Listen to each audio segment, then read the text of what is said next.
Here. Lisa Coons. Here. David Roshko is excused. All right. We have a quorum. Item C, will the approval of the minutes from our meeting on August 23rd. So moved. Okay. Second. There's a motion and a second. Are there any corrections?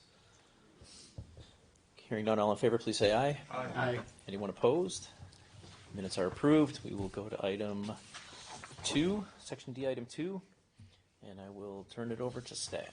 Thanks, Mayor. Sean Strasser of the Rec Department is here on behalf of the Rec Department that wants to locate within the former Lane School at the 1300 block of South 109th Street. This is a bird's eye or aerial view of it looking southwest, Highway 100 and Greenfield Avenue just to the right side of the screen.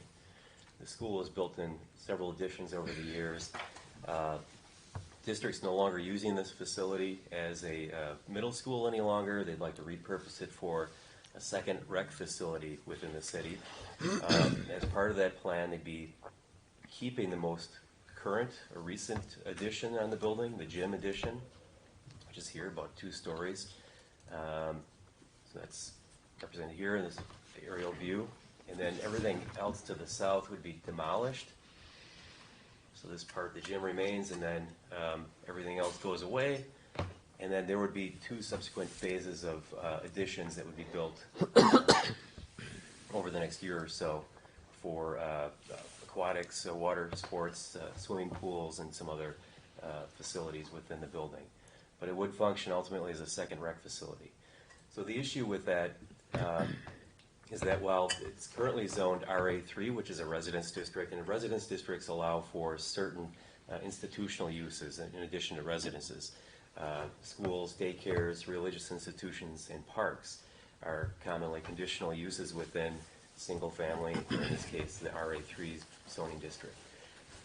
More specifically, recreation, indoor recreation is not a permitted use within the RA3 district. So that's the problem with the school district's plan, is that they have the intent and the support of the district to relocate here and not relocate, but to create a new rec facility here within a portion of the former Lane School. But the zoning doesn't line up with their plans. So they've petitioned the city to rezone the property here from RA3 to C3. And this just shows the section of the zoning code where, RA3 allows daycares, childcare, religious institutions, schools as conditional use. And then down here, rec indoor isn't a permitted use in the RA3.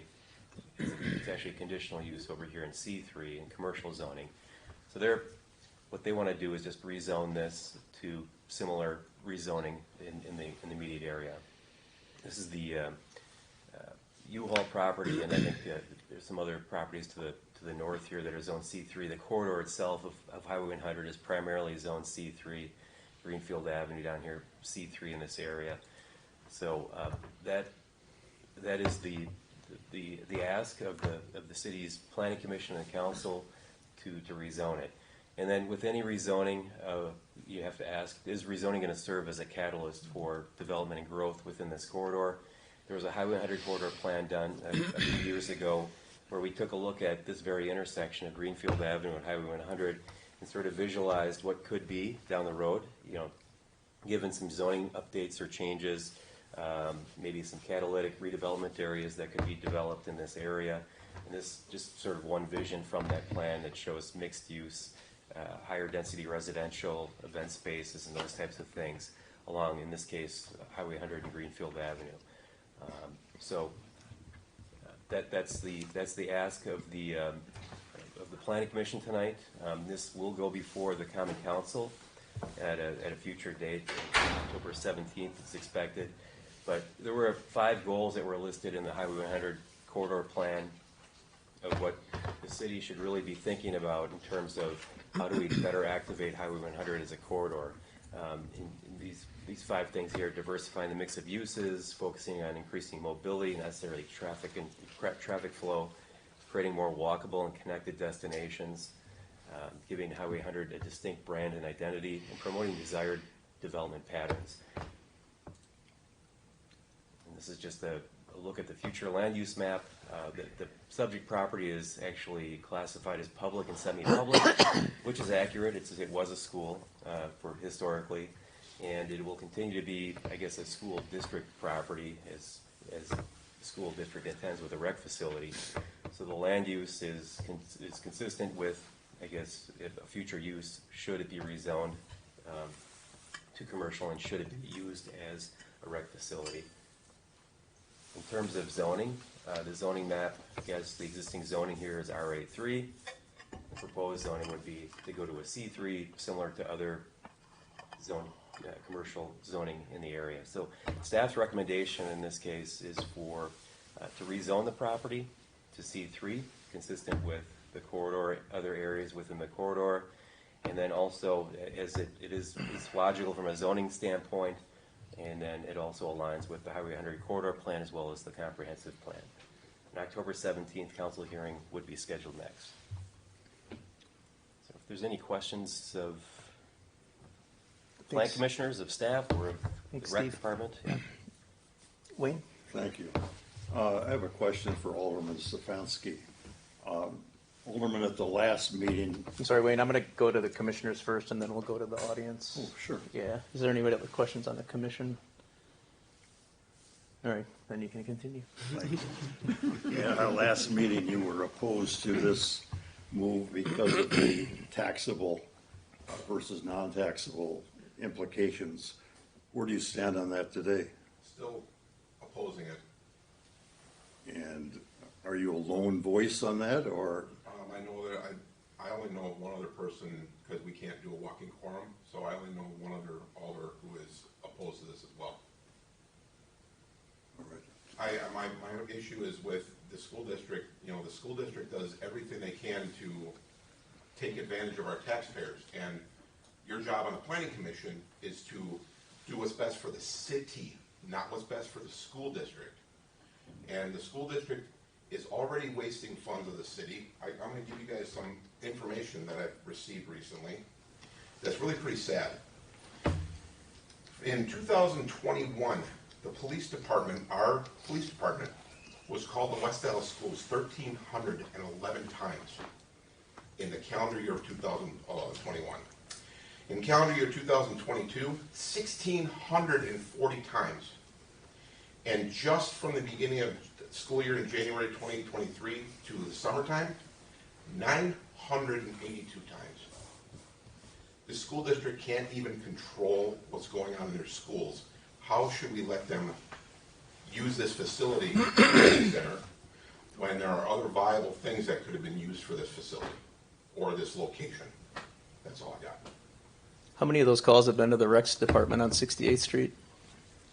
That is not broke down by the police. This is based on the school district itself, not having to do with the rec center. This is the schools. Okay. And I'm trying to show that there is little to no concern from the school board, from the school district to remedy this. And that is a problem for our city, not the school district, because they don't care. But the city, our resources are used for that, which are paid for by our tax dollars. Follow-up question for Steve. After tonight, where does this project go? Common Council. So the Plan Commission's decision will be referred to the Common Council, and we have yet to set up a public hearing for that yet, but we expect October 17th. Yep.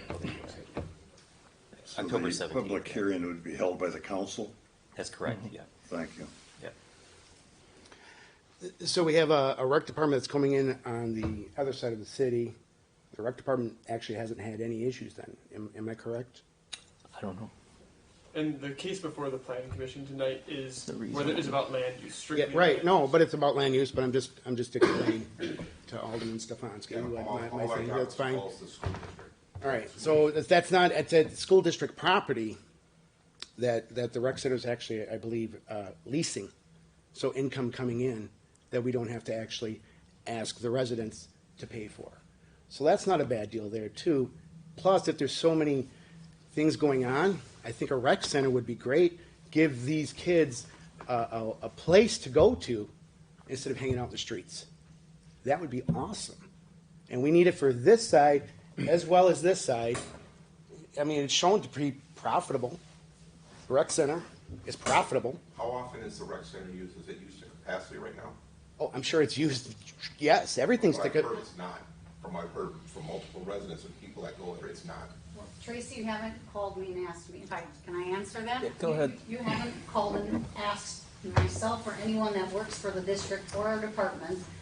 We are to capacity now. Are there certain times when it's not used? I will say afternoons tend to be a downtime because we have preschool in the morning. People either typically and/or our seniors and adults are recreating in the morning and evenings and weekends.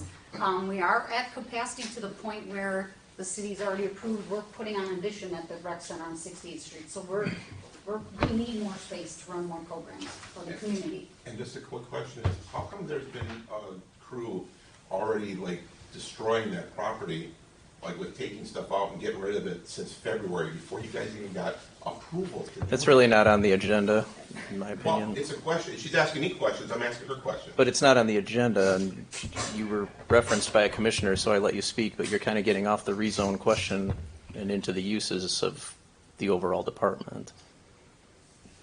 So, is there any other discussion on the rezoning? No, I would just make a motion to approve staff recommendations as strictly based on the land use conversation we're having here. I'll second. Okay, there's a motion and there's a second. Is there any other discussion or questions? All in favor, please say aye. Aye. Any opposed? Motion carries. Thank you. Then we'll move on to items 3A and 3B. Thank you, Mayor. Today in our audience we have the Land by Label team here. They will present a brief bit as well after I kind of go through, just to kind of give you some more background on their project here. So this is for the 1100 block of South 70th Street. Land by Label is proposing a 246 unit market rate apartment building. I believe I had a typo in some of the staff report, where 6 and 4 got mixed around. It is 246 units. This is a 3.75 acre portion of the broader 7 acre site shown here. The broader site also includes this kind of portion here. This was owned by Cobalt, who had in the past considered the site for office uses, but with the changing markets, they kind of have gone away from that vision and are now planning to sell this site to Land by Label. Land by Label would start construction in the summer of 2024, and the building would open in December of 2026. The zoning is C3, and units with dwellings with 5 or more units is a conditional use in this district. So this is going to go before the Common Council on October 3rd for the conditional use public hearing. Some basic overviews here. We have the site plan. The building is oriented towards South 70th Street.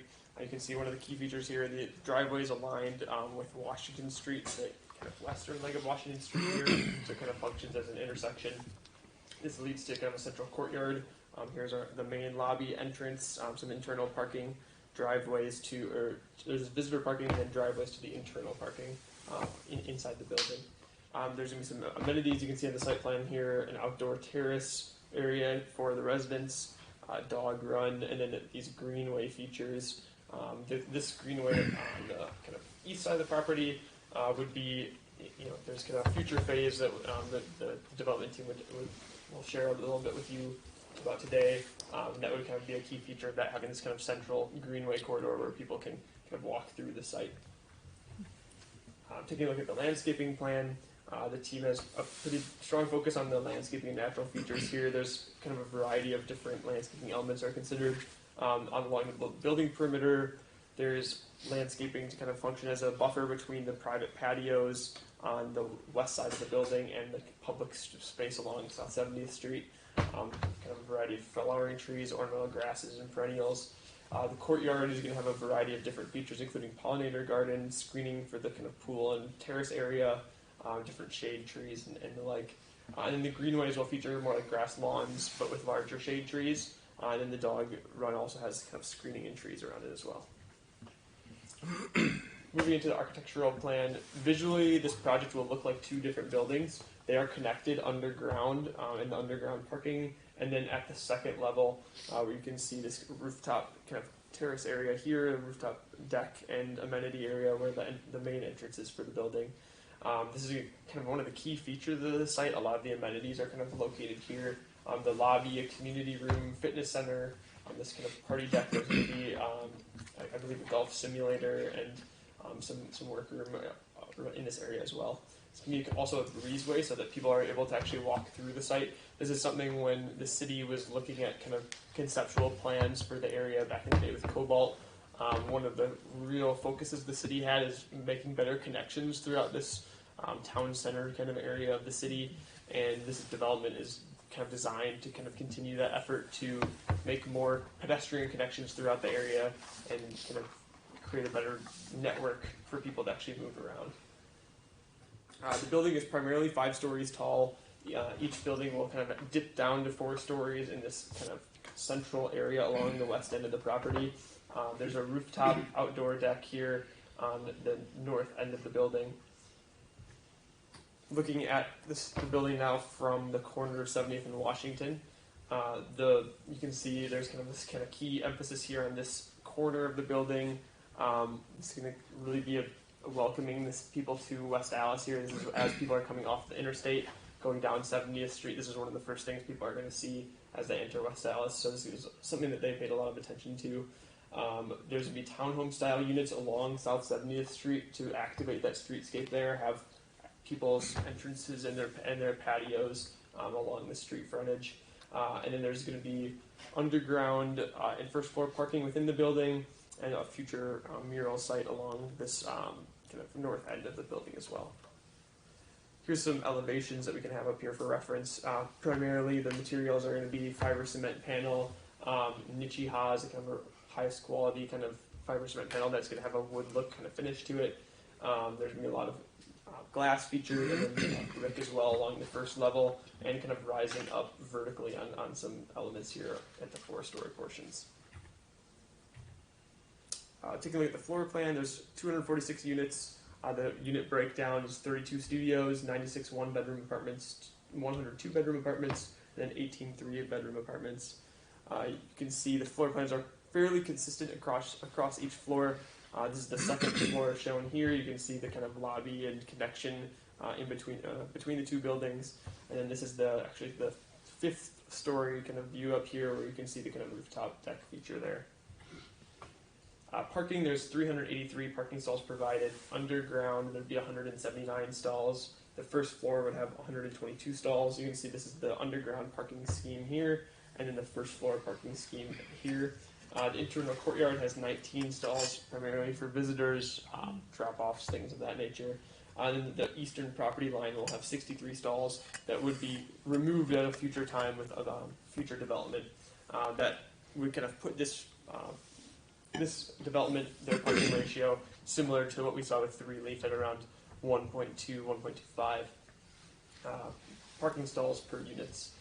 The bicycle parking, this should be updated here. They have updated their plans to include bicycle parking. They're going to have indoor bicycle parking along in these kind of corners at some of these portions of the building, I believe here and here.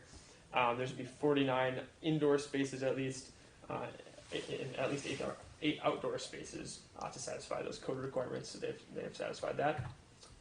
Taking a look at the design guidelines, staff believes the proposed project satisfies all the applicable guidelines. Some of the highlights include really fitting the context of the area and what we want to see along that street frontage. 70th Street has kind of historically had this kind of urban canyon effect with those taller buildings on either side, and this is kind of going to bring that back. It has a good focus on the pedestrian connections throughout the site and improving access for the area there. There's a lot of good programming of spaces for the people, for the residents, and making it a really compelling thing to walk by on the street as well, having some of that activation there. Before we get into the recommendation, if the mayor would so choose, we can have Land by Label share a little bit more about their development. Great. Thank you, Zach, for the introduction. I'm Emily Cialdini, Vice President of Development for Land by Label. I just wanted to share a little bit of background, thank you, about our company and just why we're so intrigued and excited about the development opportunity on this site. So just a little bit about our background. So Land by Label was founded by Managing Principal Ian Martin in January of this year. Ian worked for a long time for a multi-family developer that developed mixed-use and multifamily communities across the country. But more recently, he was president of Mandel Group, where he executed several successful projects in the Milwaukee metro area. I was fortunate enough to be able to work with him and Brian Strand, our vice president of construction at Mandel, in several of those projects, including one in West Allis, which I'll get into a little bit. But we're just our guiding principle for development is to focus first on the real estate, finding really good locations that are backed by solid market fundamentals for the type of product we're trying to deliver to each market. As I mentioned, we were the development team at Mandel Group who developed the West Living, which is located at 66 between National and Greenfield, along with the 30,000 square foot Aurora Healthcare building. The project was 177 Class A multifamily units and a 30,000 square foot clinic. The investment thesis really behind this project was to deliver a Class A institutional grade, super high quality multifamily development to West Allis, which had been historically kind of overlooked or underserved in terms of new high-end development at the time. The market fundamentals were super strong. There had been a lot of supply delivered to Milwaukee, a lot of supply delivered to Wauwatosa, but really nothing new to West Allis. So we thought it was a great opportunity to deliver this project, and it was extremely successful. So it was a public-private partnership with the city and generated significant economic return to the investors, but also the city of West Allis. So I think this project, backed by with some of the solid market data we have, is really what inspired us and made us excited to work on the Allis Yards redevelopment. The site has kind of a storied, long history. A couple proposed uses for the site, including Cobalt's large-scale office redevelopment. Our involvement with the site has really all been market-driven. Cobalt was trying to find a large-scale office user for a number of years and just wasn't finding that user. With changes from the work from home and employers wanting to shrink their office footprint, they weren't finding the user they wanted to see for this site. Given that history, I just wanted to highlight some of the reasons why we think this is an ideal location for multifamily, and why we think the Allis Yards redevelopment into multifamily will be super successful. The first thing being, there are certain national trends happening that we're experiencing here on a local level too. Rising home prices, rising interest rates are making it really hard for people to afford new homes, or maybe just relocate or move and upgrade their homes. This is just a headline from the Business Journal last week, just noting the same kind of national trends are occurring here on a local level. There are also just national demographic changes happening that are driving demand for apartments. One being millennials with student debt delaying household formation, baby boomers wanting to downsize from their larger homes into maintenance-free living. Even Gen Z, who's just kind of, starting up their life outside of college, outside of the home, at a time when inflation is really unprecedented. That's going to, continue their need and desire to rent in the future. We saw all of those tailwinds happen at the West, and just in terms of market data, it's evident there as well. So these are graphs from the West Allis Wauwatosa submarket. Vacancy is healthy and projected to stay between 4% and 5% for that submarket. When you actually look at the West Allis comp set, vacancy is below 2%. So just really, really strong in the immediate area. Market rent and rent growth is also projected to remain really stable and strong between 2% and 3% for the foreseeable future. Obviously, one of the other things that's great about this site for multifamily is the adjacency to really strong employment. You've got Summit Place with 1,000 employees, In conversations with staff, we heard that maybe that number has dipped since the COVID pandemic. Maybe there was 3,000 people working there at one time, and now it's only 1,000. But it's really strong employment to have right in your backyard where people can walk to work. There's Poblaki across the street. There's all the office development along the 70th Street corridor. And then just zooming out, I mean, the access to 94 gets you to large employment centers like downtown Milwaukee and Waukesha within minutes. So just a great feature for multifamily. One of the things that we found with a lot of development is that having a Main Street identity or a tie to some of the commercial corridors and connection to a site really helps improve, or makes people want to live there, feeling connected to a community, having access to bars, restaurants, cafes immediately nearby.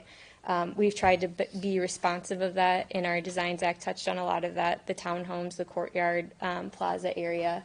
But this Main Street tie to a commercial corridor is super important and helps make successful communities. So Zach touched on a couple of these as well, so I'll tick through them quickly. But we had a number of conversations with staff that kind of helped inform our design strategy or design drivers on the site. One was maintaining density on the project, so delivering immediate density with our project, but also preserving the ability to deliver more units as part of a future phase. So we were able to shrink the development footprint of our original concept. We did that by adding a layer of underground parking.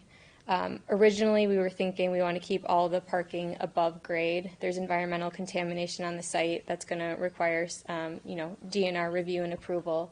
And with adding underground parking, we'll have to haul off some of that contaminated material to landfill areas. But there's still an effective way to do that and manage it. So we were able to do that. We also added a level of housing to bring the project to 4 to 5 stories. What that did is it allowed us to leave area if and when Summit Place may decide that they don't need all of that parking for their office users. That second future phase, isn't really fine-tuned, but we're thinking it could be around 130 units of additional development. The other important feature that staff wanted to maintain was the connectivity through the site to connect 70th Street to Summit Place and some of the retail along Greenfield. So we broke the building into what appear to be 2 structures above grade, located the clubhouse right at the kind of central part of the development that really ends up being a nice view corridor through the site.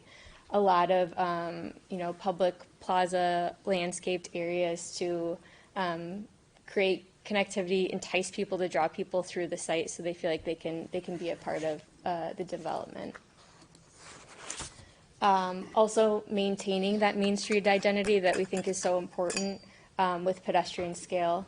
So creating these first floor townhome style units. So those are still a single residential living level. They just have direct access to the outside with front porches. So that occurs all along 70th, here on the north side as well. And then just an image showing the pedestrian scale, bringing in some of those resident amenities at grade. And finally, just responding and respecting the industrial heritage of the site. Obviously, this is a prominent business and building that was formerly here on the site. So using a simple material palette, kind of sort of a muted color palette, introducing wood tones, long expanses of metal areas on canopies or the roof structure. Large windows and varying building heights to respond to that industrial identity. So the maintaining density and creating connectivity through the site, I think, goes beyond just good design principles. It also generates significant economic impact for the city. So we hired Baker Tilly to conduct an economic impact analysis of our project. What that showed was that construction activities alone will generate about $108 million of economic output and labor income. That's almost 560 jobs. On an annual basis, operationally, once the building is online, it'll generate economic output and labor income of over $5.5 million. Over a 10-year period, that's roughly $63 million.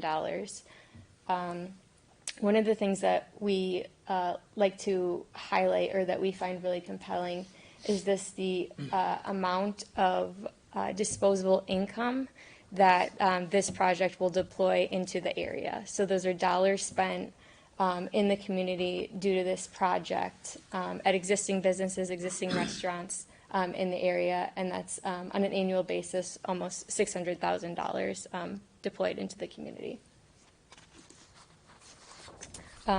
Zach did a good job highlighting our program, 246 units, a range of studios to 3 bedrooms.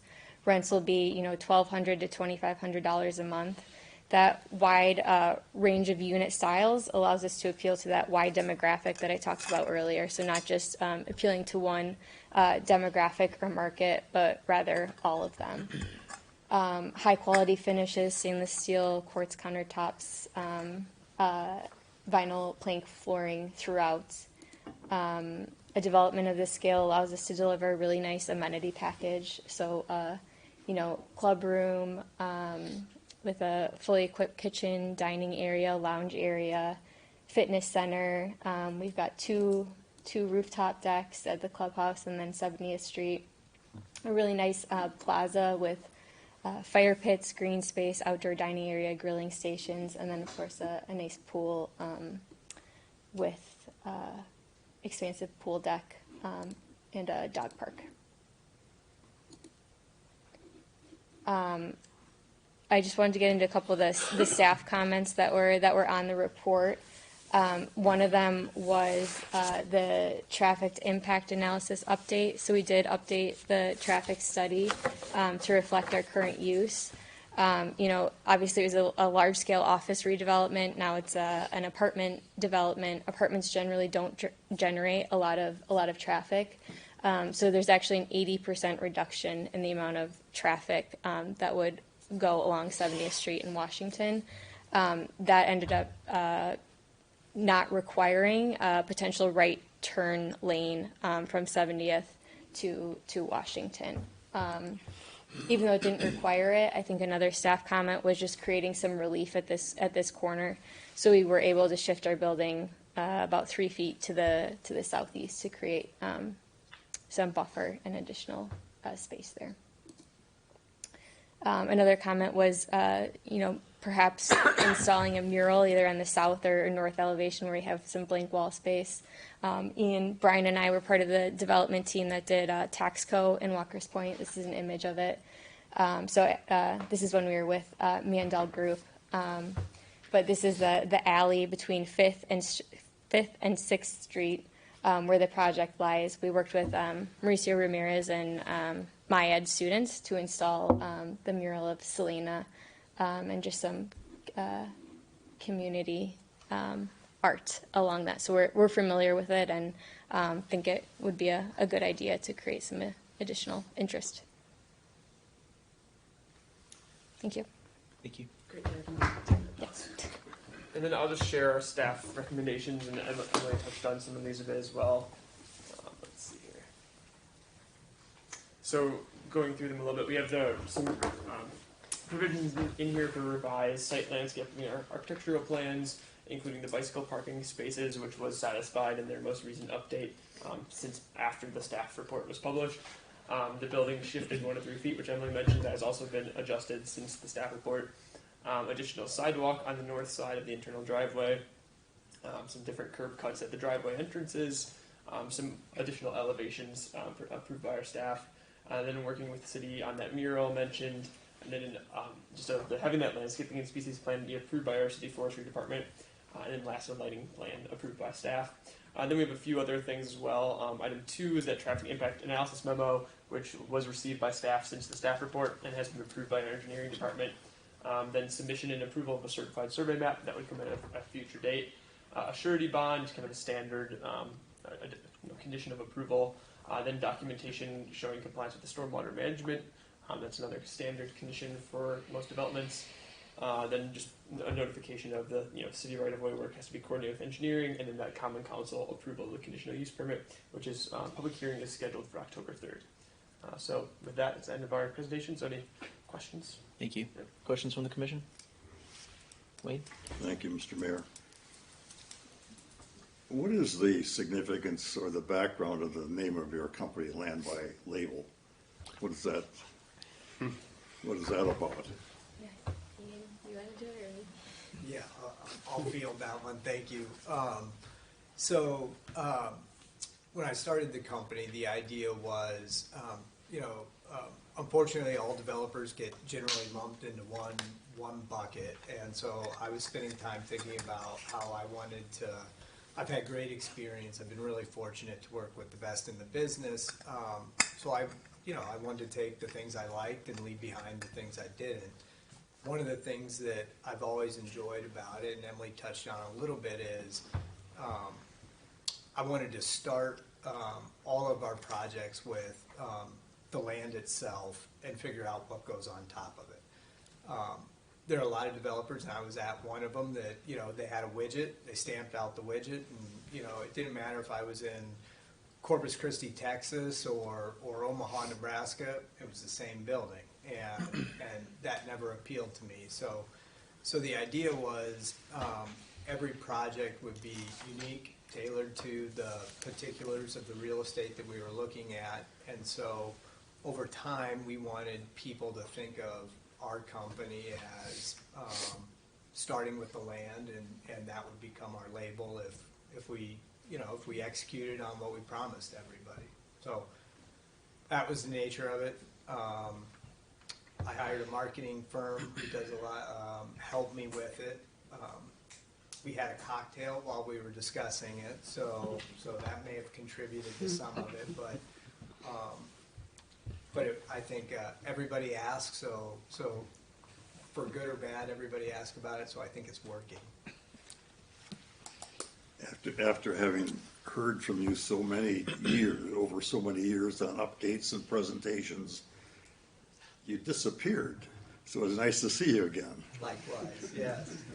I was, a quick anecdote, I was thinking on the way over here that actually, when I first appeared here, it was for the West. I had literally just started at Mandel Group when that happened, and that was actually the first time I met Emily, who was working and presenting on behalf of Vanguard, competing with me when we did that presentation. And so it was a little bit of a walk down memory lane. Now, it did make me feel a little bit older than I wanted that memory to make me feel, but so be it. Go ahead. Your firm, the people in your firm have a relationship with West Allis. You've done things here and made a good positive impact. Has Land by Label done anything similar to what you're proposing here? And maybe you may have said that and I missed it. No, I mean we were founded in January of this year. We certainly have a lot of stuff in the pipeline, including this one, all similar type developments, focused on specific design responses and market conditions. But we're hopeful to see several of these go in the ground pretty soon. I certainly think this is an interesting project, and I appreciate your presentation. Thank you. Any other questions? Eric? As far as like the mural, the creation of the mural, when that gets more finalized, will that be before Plan Commission for further discussion, feedback, or how does that work? The mural would likely go before, it could go before a committee such as our Artscape committee or something like that. It wouldn't necessarily have to come back before Plan Commission. We can definitely keep the Plan Commission posted on something like I that. think that would be good. But yeah, we can definitely share an update on that, and if as that's getting planned, it would probably be something that kind of comes about as the construction is progressing and stuff. So. other questions? I move to approve. Okay. I'll second. There is a motion and a second. If there is no discussion on the motion, all in favor, please say aye. Aye. Any opposed? Motion carries. Thank you.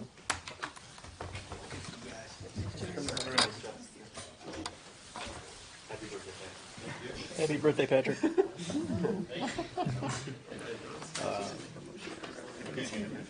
We'll move on then to item 4A. We'll take 4B together. Thank you, Mayor. This is a proposal for Wedgewood Motorworks at 5110 West Lincoln Avenue. Wedgewood Motorworks is primarily services luxury vehicles, particularly older ones, and this is just for minor maintenance and mechanical repair for those luxury vehicles. The hours of operation are from 7 a.m. to 3 p.m. Monday through Friday. They're closed on the weekends, and no exterior or interior changes proposed for this site.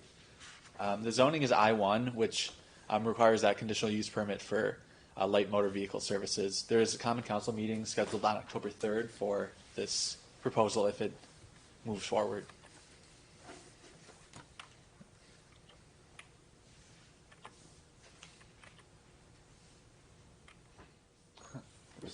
I think we're missing a slide, but the floor plan largely, there's no changes to the interior or exterior. So the floor plan there on the southwest corner of this building, they're marked in that red. And there's no changes to the site at all other than this. With that being said, staff recommends approval with the following conditions. The Common Council approval of the conditional use permit, regular property maintenance of the existing landscape on the site, and then refuse screening if there is not already, and then signage and lighting alterations subject to permitting and design approval. Thanks. Thank you. Any questions? Yeah, I just have. Yeah, go ahead, Eric. So on item 2, the maintenance of the existing landscaping, did staff make a visit out there, or are things maintained? I believe it's under like a prior approval. Prior approval, yeah. Yeah. Yeah, that's, it has been looked at, and there may be some areas for freshening up, but I mean, it's, the area where plants are growing too is also very narrow, so Yeah. it's difficult to get things to thrive, but it is there, and it will be reviewed for compliance, general compliance. In other words, it's clean. Yeah. Just I'd make a motion to approve staff recommendation. Second. okay. There's a motion and a second. Just a question: how this can't be? This got to be the most outlying property in the city. I mean, is this almost in Milwaukee? Yeah. Yeah. This is it's on Lincoln Avenue, right next to Greeby's, basically in West Milwaukee and Milwaukee. Yeah. Okay. I was just looking at the map. And it's like it's right on the border.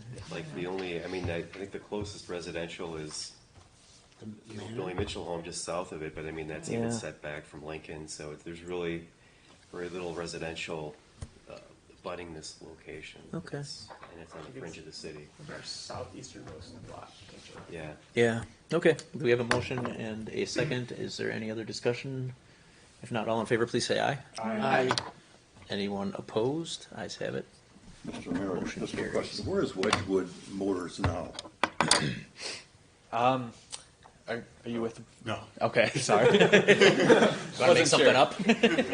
Yeah, so I spoke with the applicant. He currently, I believe, is operating in New Berlin, I believe, but he's looking for additional space because he doesn't have enough. And right now, it's just kind of a word of mouth business. So he just takes repeat clients and then clients that figure out about him throughout whatever network there is for the luxury vehicles. Thank you. Yep. Thank you. We'll move on then to item 5. I'll turn it over to staff. Thank you, Mayor. This is for Dunn Sporting Goods, an existing retail, neighborhood retail use on the city's east side. They're proposing an addition for a 2,185 square foot addition on that east parcel right on here. Currently, there are 2 separate parcels. These are to be combined by a certified survey map at a later time. The current zoning is C3, and there are no changes to the hours of operation for the business.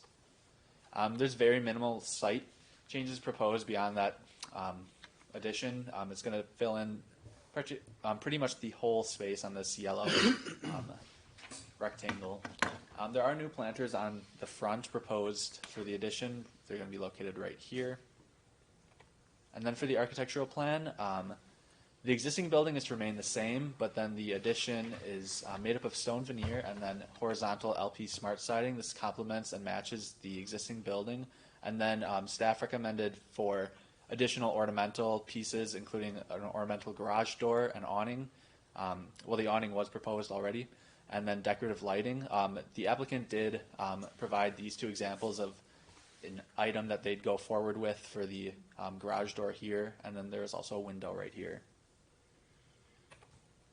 The floor plan for this proposed addition is largely to be used for silk screen printing. These are two big printing things for the Dunn's business.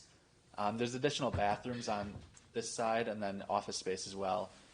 The existing building is separated by the proposed firewall along here, and then a fire door is connecting the two spaces internally. There's no changes proposed for the existing building's floor plan. The overall majority of design guidelines that are applicable for this project are fulfilled. Particularly, it fills in a vacant lot that formerly was a building, I believe, up until 2010-ish. But this replaces a vacant lot and fills in a little hole in the east side of the city. With that being said, staff recommends approval subject to the following conditions of combining the properties with a certified survey map, the revised architectural plans showing those decorative elements that were mentioned previously, and then a grant of privilege obtained for the awning, which is going to project into city right-of-way. Thank you. Thank you. Questions? So moved. Second. Okay. There's a motion, there's a second. If there is no other discussion, all in favor, please say aye. Aye. Any opposed? Ayes have it, motion carries. Thank you. We'll move on to item 6. Thank you, everyone. Thank you. Yeah, Thank you.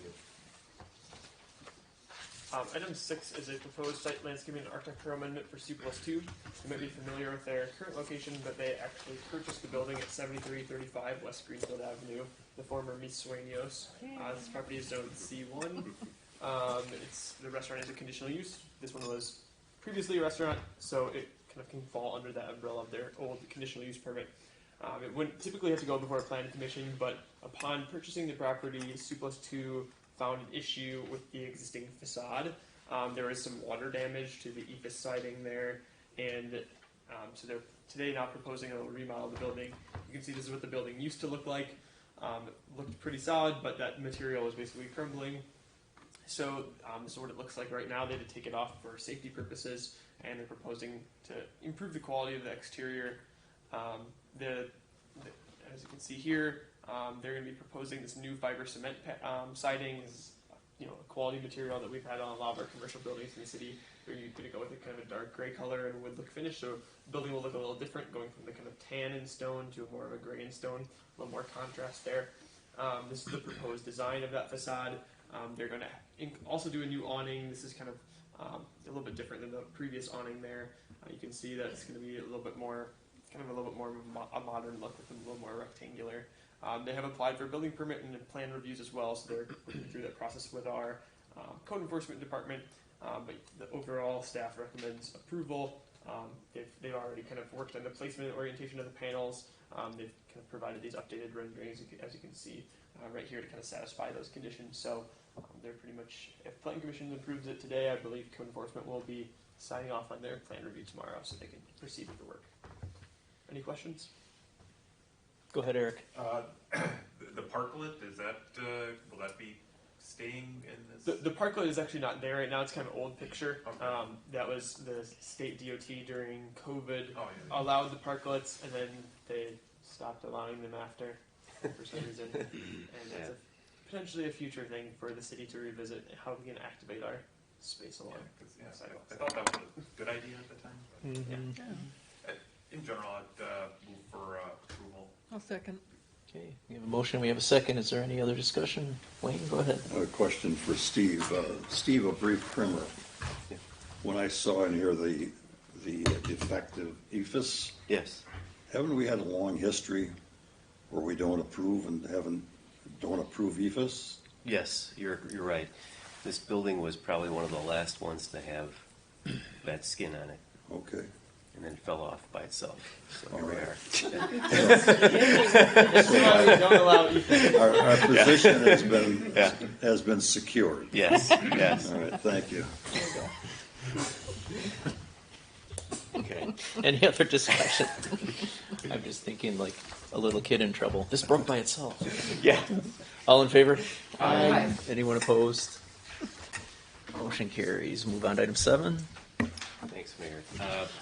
Some zoning code edits that we had discussed and actually had approved previously, and it had gone to public hearing on August 1st. Right around that time of the public hearing, we were talking with the council, and they had actually suggested a couple tweaks to that ordinance. So because they're somewhat substantive, we're going back through the process again of planning commission and council. I'll just give you a quick little overview.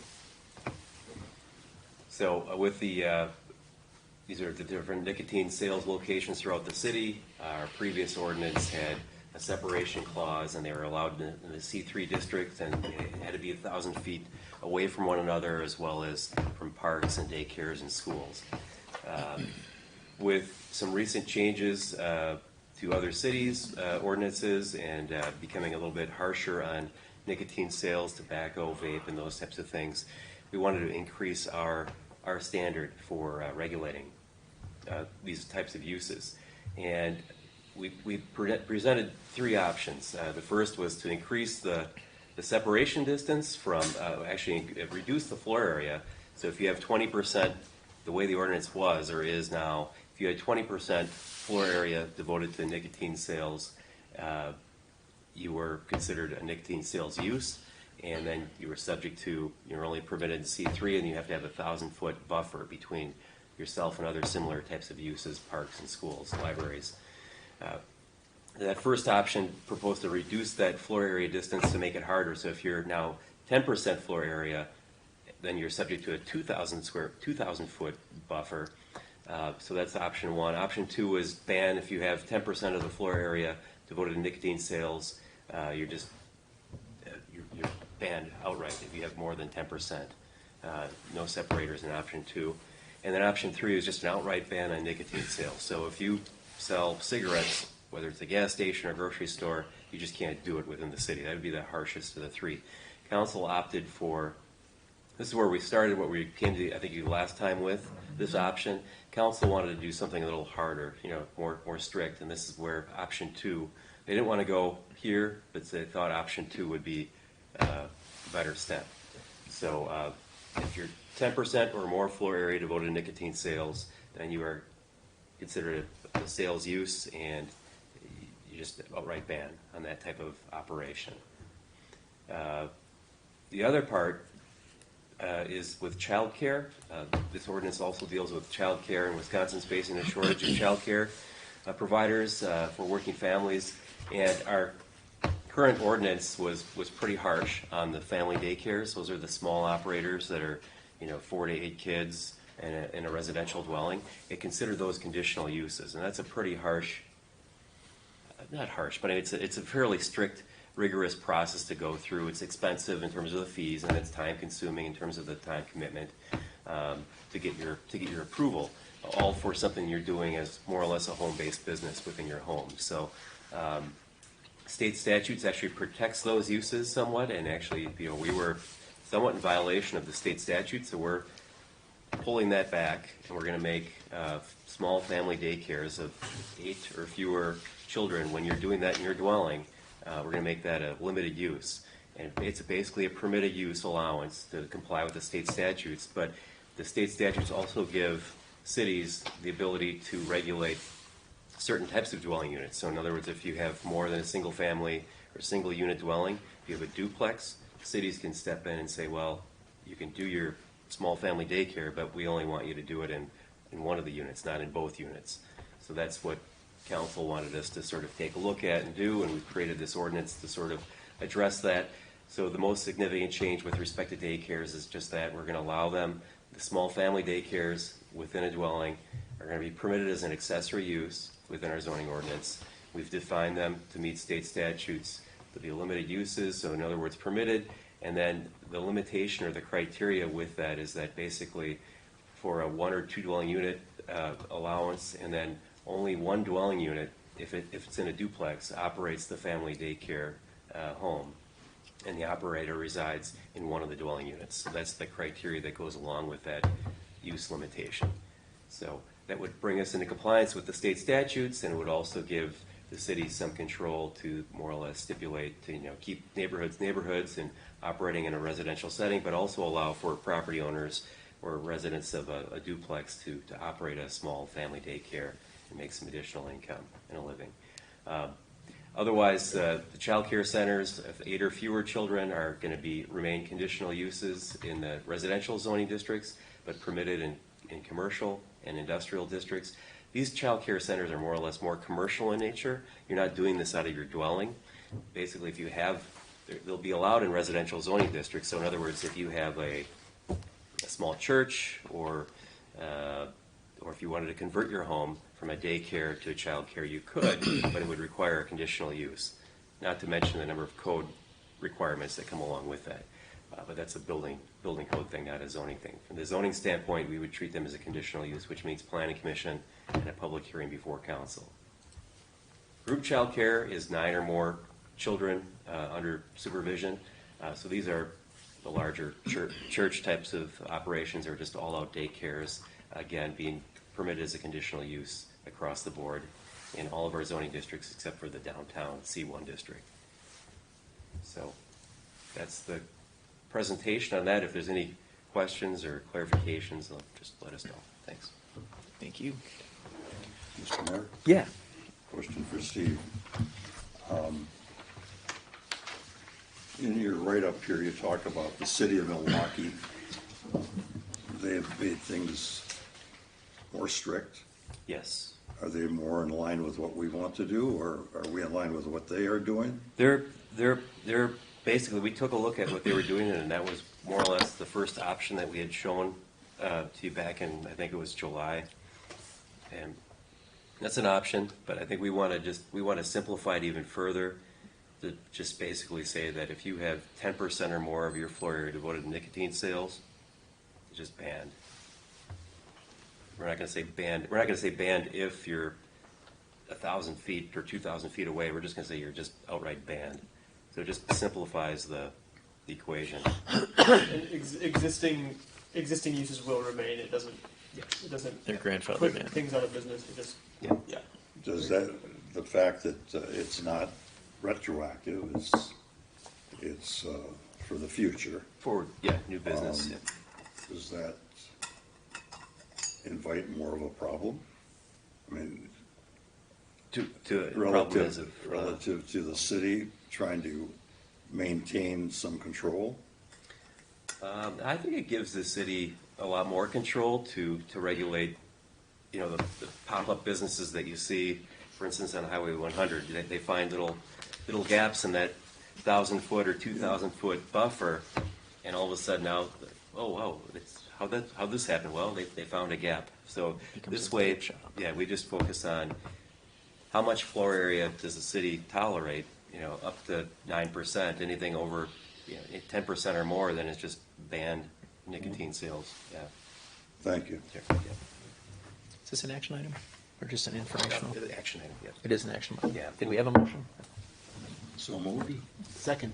Okay. All in favor, say aye. Aye. Any opposed? Ayes have it. Motion carries. Then we have item 8, the GI project at Horace Mann. Oh, yeah. Is that the? This is Milwaukee Metro Sewage District is proposing. They've been working within the city, and if you've been around the farmers market lately, you've seen some of the new bioswales that have been installed along 6 Points Crossing or 66th Street on either side of the street, and then within some of the garden areas of the parking lot.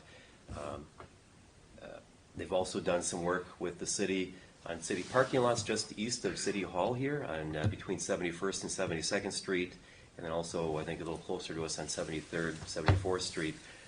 It's turned out pretty nicely. They're going to do some similar treatments near Horace Mann School on their off-street parking area, as well as on the areas around the I think, southeast portion of the school. And it's funded through MMSD grant, and they're choosing to do some of this work at the school. So, sorry we don't have a picture of it, but encourage all of you to go out and take a look around the farmers market and see what's been done with a similar type of grant through MMSD. Thank you. So moved. And we have the comp plan. So the comp plan update, we just wanted to let plan commissioners know that this is the end of the engagement period for our first kind of phase where we've been going through all these community events and reaching out to, and hearing from people, talking with community members. We're going to now kind of start going into our draft planning process, and so we will be updating the plan commission as we go along with that. Continuing to update you guys at the different meetings about kind of our vision for the comprehensive plan and the big ideas that we're going to be developing, things like that. With the end of this engagement period, we I'll give you a little summary of our overall engagement so far. So we've been very pleased with the progress we've made. We've talked with over 1,200 community members, during the last 6 months. So we've been able to hear a lot of ideas from a lot of different people. 16 different community events we either hosted or attended. We did 3 online surveys offered in both English and Spanish. The kind of 3 phases we had of the engagement in April and May, it was focusing on the issues and opportunities in West Dallas. In June, we focused on visioning, so like what do people want their community to be like in the future. And then in the last couple months, we've been hearing from people their specific ideas for what we can do to make West Dallas a better place to live. From those 3 periods, the kind of 5 big takeaways we want the Plan Commission to hear today. These are the real big themes that we heard throughout all of our engagement with people. First is that people want there to be safe streets for people, whether they're walking, biking, or driving. They want new housing that's high quality, also affordable, and offers a lot of different choices. People want public spaces that are vibrant and exciting and great places for community life. There's a lot of people talking about they want to have different types of events, places. They want more amenities in their parks. They want more kind of public spaces and exciting things to do out on the street. So that was one of our most commonly cited things from people. People also are really focused on parks and investing in green space. I think I was just tallying up some of our comments today, and I think of the recommendations people gave, probably half of them were people wanting different things in their parks and stuff like that. So that's something people really focused on. And then overall, a kind of theme we noticed was people want West Dallas to grow. People want more families, more young families here. People are excited about the diversity of people and businesses moving into the community, and they want more of that kind of exciting stuff happening in West Dallas, more of the development and everything like that as well. So those are some of the key themes we heard from the community, and we will continue to share updates about the comprehensive plan as it kind of moves along. There will be one more engagement period after we come up with the draft plan. We're going to kind of come out with this simplified version, and Milwaukee actually recently did approved their downtown plan, and they did a great job of this, of having kind of a really simplified version of the plan document itself. Is like, these plans are usually 80 to 100 pages long. They're really long. Nobody can actually read that. The kind of best practice to do now is to have a simplified kind of summary version of it that really hits on the big ideas of the plan, the big projects that the plan is calling for, the big kind of focuses of the plan. So that's something that we're going to come out with in a few months, and we'll do another period of public engagement as people hear the vision that the city has for itself and kind of respond to that. And so then the goal of this would probably to get this adopted by sometime around like March of next year.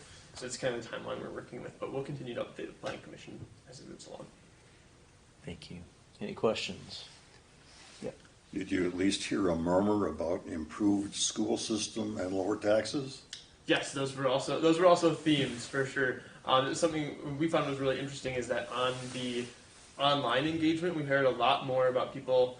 I'd say a little bit more negative kind of comments on the, relative to the in-person. In-person, people were much more excited about things happening in West Dallas. They wanted, more new things and stuff like that. And then we got kind of more of a negative tone from our, not overall, but just relative to the in-person stuff. So it's just kind of an interesting thing to experience how when people are in person, they have kind of a different maybe focused than when they're online. And it could also be the types of people we were able to speak with online are a certain type of person compared to in person. I think in person we had a kind of better diversity of different groups we were able to speak with. We met with our youth commission. We saw a lot of residents with families and stuff like that, and heard from a lot of kids actually at our different farmers market events and stuff like that as well. I think we were able to reach kind of a better, broader swath of the population that way. But yeah, there's definitely still focus of people on keeping taxes low and having the schools be good. It's something that is tough because it doesn't also necessarily fall within the purview of the comprehensive plan, because it's not something that is necessarily this. The comprehensive plan is really focused on development, how we want the city to look in the future, what do we want land use to be like, things like that. So it's not necessarily, so that's why where we pull those key focus areas, those are the things that are the most relevant to that comprehensive plan, versus, there's obviously lots of things that people have ideas about and stuff for their city that kind of go beyond that, and it's all stuff that will be mentioned and talked about within the comprehensive plan, but isn't necessarily its focus. So, Thank you. Yeah. What are some parks amenities that people are looking for? Could you say again? What are some parks amenities that people are looking for? Yeah, so I was looking at this today specifically, and the biggest few things we heard was a lot of focus on like water type amenities. A lot of people want splash pads and pools open and water parks and stuff too. Some of those obviously being like county, like people love like cool waters and stuff. Those are like county run things, but there's definitely a lot of people talking about splash pads and things like that. A lot of people talking about having spaces for their dogs to be out more. I think a lot of people calling for more dog parks, if anything, or more spaces for dogs in parks. Activating parks with things like beer gardens and kind of places for people to be outside and stuff. And then having amenities that are like up to date there too. Like there was people complaining about basketball courts not having rooms on them, stuff like that.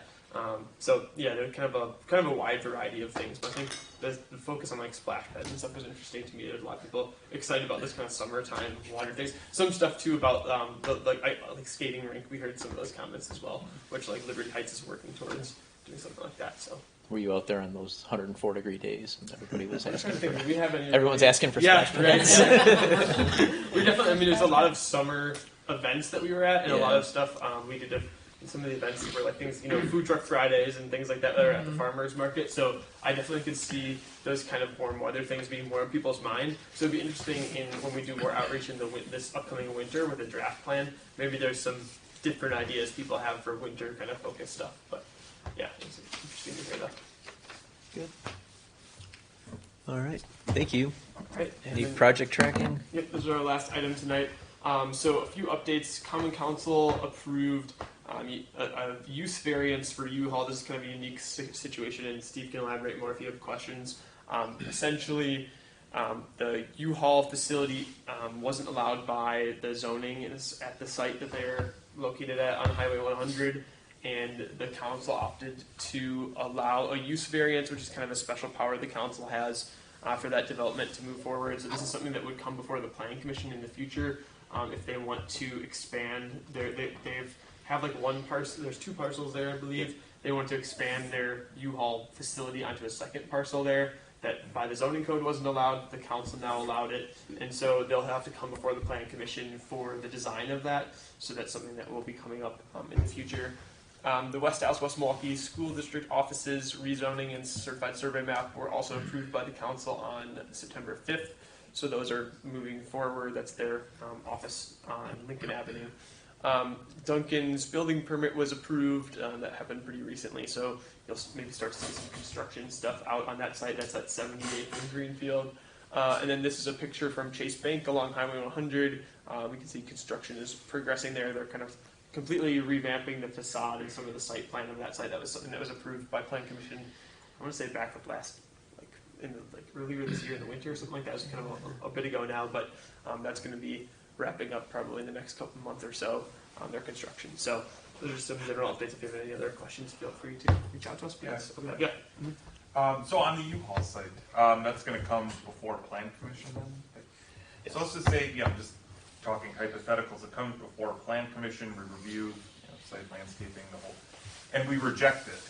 Then what happens at that point? You'd probably be rejecting. Yeah, I mean, It'll ultimately go before council if there is a conditional use.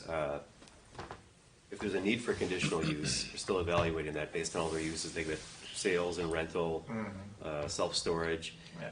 If any of those things sort of fall into the conditional use category, then I guess, I mean, you could reject it. It's going to go to common council next. I mean, council can take, your feedback into consideration, but it's primarily, the way you see it, I think it's primarily going to be the site landscape and architectural review. That'll be probably the plan commission's main, drive on those plans. So, initially they were proposing, their initial concept preliminary plans were showing the propane tank, filler right up front along Highway 100, and trucks right up along Highway 100, and it's like, well, these are exactly the things that as plan commission we could take a look at and say, well, you know what, back here would be a better spot for these. So we'll have. Yeah, because you probably got to take into consideration the whole kind of concept, right? Does this kind of fit in with the whole Highway 100 corridor plan, right? Right. So you could certainly still reject things that you don't like, or you could say, well, we could approve it subject to doing these things, just like you do with other plans. And it's the preliminary plans they showed were very, very basic. There's a lot of things that we'll be making recommendations on, when they do submit to us. And I guess that is just hypothetical. Yeah. Just Any updates on Big B or Caribou? Yeah, so Big B, I believe theirs is, I think they got approved, but we haven't really heard anything in terms of the start of when the construction would happen or anything. The Caribou and the eye care clinic there are moving along more substantially. I think Caribou actually encountered some issues with some of the utilities on the site where they had, I think like the way the water main was set up initially, it would be like basically getting them really bad stagnant water. So they kind of had to reroute that to be kind of more connected into the system or something like that. So that kind of delayed that a little bit, but both of those are moving forward, and we actually I think we just signed off on some of the building permits for some of those things. So those are still moving forward. Okay, thank you. Yep. Any other questions? All right, who wants to make the motion to adjourn? I'll move. No second. All right, all in favor? Aye. Any opposed? Thanks, everybody. We are adjourned. Here, updates, sort of community updates. We were talking this morning, maybe during.